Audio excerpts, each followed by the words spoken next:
आप सभी को प्रणाम। जय गुरुदेव। आज के अध्याय से पहले सभी मिलकर गायत्री मंत्र करेंगे। ओम भूर्भुवः स्वाहा तत्सवितुर्वरेण्यं भर्गो देवस्य धीमहि धियो यो नः प्रचोदयात्। आज का विषय है नारी पर प्रतिबंध और लांछन क्यों। गायत्री उपासना का अर्थ है ईश्वर को माता मानकर उसकी गोदी में चढ़ना। संसार में जितने संबंध हैं, रिश्ते हैं, उन सब में माता का रिश्ता अधिक प्रेमपूर्ण है, अधिक घनिष्ठ है। प्रभु को जिस दृष्टि से हम देखते हैं, हमारी भावना के अनुरूप वे वैसे ही प्रत्युत्तर देते हैं।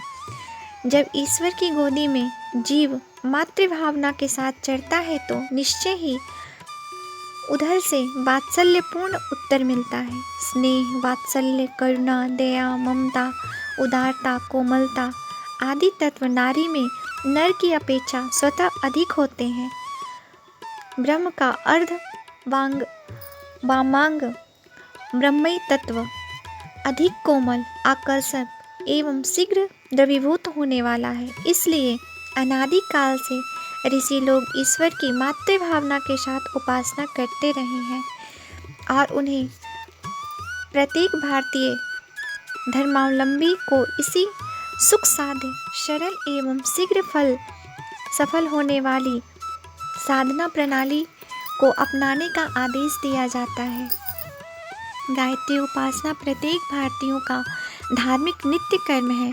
संध्या वंदन किसी पद्धति से किया जाए, उसमें गायत्री का होना आवश्यक है। विशेष लौकिक या परलौकिक प्रयोजन के लिए विशेष रूप से गायत्री की उपासना की जाती है, पर उतना न हो सके तो नित्य कर्म की साधना तो दैनिक कर्तव्य है। उसे न करने से धार्मिक कर्तव्यों की उपेक्षा करने का दोष लगता है। कन्या और पुत्र दोनों ही माता की प्राण प्रिय संतानें हैं। ईश्वर को नर और नारी दोनों दुलारे हैं। कोई भी न्यायशील माता पिता अपने बालकों में इसलिए भेदभाव नहीं करते कि वे कन्या है या पुत्र है। ईश्वर ने धार्मिक कर्तव्यों एवं आत्म कल्याण के साधनों की नर और नारी दोनों को ही सुविधा दी है। यह क्षमता न्याय और निष्पक्षता की दृष्टि से उचित है, तर्क और प्रमाणों से सिद्ध है। इस सीधे साधे तत्व में कोई विघ्न डालना असंगत ही होगा। मनुष्य की समझ बड़ी विचित्र है। उसमें कभी कभी ऐसी बातें घुस जाती है जो सर्वथा अनुचित एवं अनावश्यक होती है। प्राचीन काल में नारी जाति का समुचित सम्मान रहा, पर एक समय ऐसा भी आया जब स्त्री जाति को सामूहिक रूप से हे पतित, त्याज्य, पातकी, अनधिकारिणी, घृणित ठहराया गया। उस विचारधारा ने नारी के मनुष्योचित अधिकारों पर आक्रमण किया और पुरुष की श्रेष्ठता एवं सुविधा का पोषण करने के लिए उस पर अनेक प्रतिबंध लगाकर उसे शक्तिहीन, साहसहीन, विद्याहीन बनाकर इतना लूच पूछ कर दिया कि बेचारी समाज के लिए उपयोगी सिद्ध हो सकना तो दूर, आत्मरक्षा के लिए भी दूसरों की मोहताज हो गई। आज भी अधिकांश भारतीय नारियों की स्थिति ठीक नहीं है। प्राचीन काल में भारतीय नारी सभी क्षेत्रों में पुरुषों के समकक्ष थी। रथ के दोनों पहिए ठीक होने से समाज का गाड़ी उत्तमता से चल रही थी, पर अब तो एक पहिया क्षतविक्षत हो जाने से दूसरा पहिया भी लड़खड़ा गया है। अयोग्य नारी समाज का भार नर को ढोना पड़ रहा है। इस अव्यवस्था ने हमारे देश और जाति को कितनी क्षति पहुंचाई है, उसकी कल्पना करना भी कष्ट साध्य है। आज का विषय है, क्या स्त्रियों को वेद का अधिकार नहीं। गायत्री मंत्र का स्त्रियों को अधिकार है या नहीं, यह कोई स्वतंत्र प्रश्न नहीं है।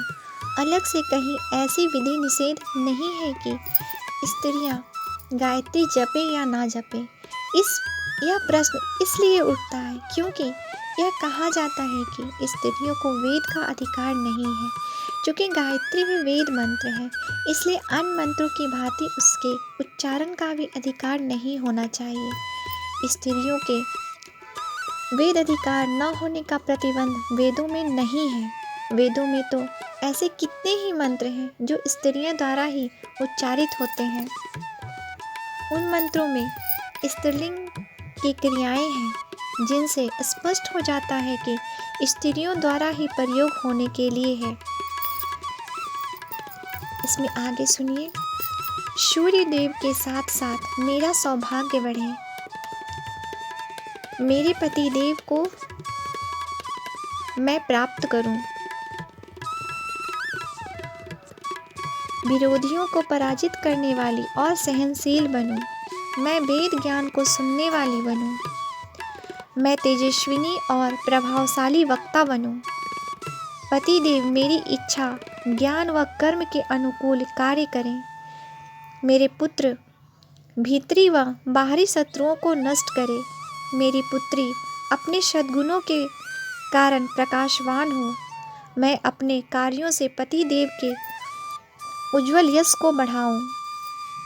हम कुमारियां उत्तम पतियों को प्राप्त करने वाले परमात्मा का स्मरण करती हुई यज्ञ करती हैं, जो हमें इस पितृकुल से तो छुड़ा दे किंतु पतिकुल से कभी वियोग न कराए।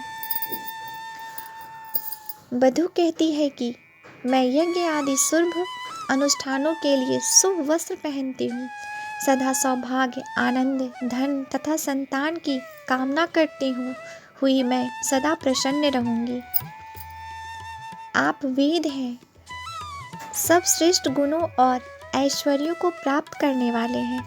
ज्ञान लाभ के लिए आपको भली प्रकार प्राप्त करूं।